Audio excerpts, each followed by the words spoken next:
We bought this tractor while living on our other property about 3 years ago. Last winter, the tractor had to stay outside through snow and rain before I got to move it to our new homestead in the mountains. Winter made its toll on the tractor. It has thankfully started without any problem, but then few things that needed immediate attention showed up.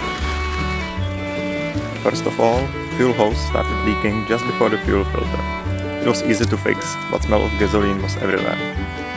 The tractor has to be literally stolen like in the movies, because its key has been eaten by rust and broke right inside the starter keyhole. The motor sounded weird, and of course there was a problem with the spark plug inside the fourth cylinder. Gladly I had the spark plug in the tractor's toolbox. Last issue I found was broken arm on its rear hydraulics. I'm no welder, but I did my best to glue it together somehow, and thankfully it holds to this day. After all urgent servicing was done, I immediately hauled some rocks up to our property to build walkway to our newly constructed Mongolian yurt. There is a video about construction of this off-grid yurt coming soon, so stay tuned. Appreciate you.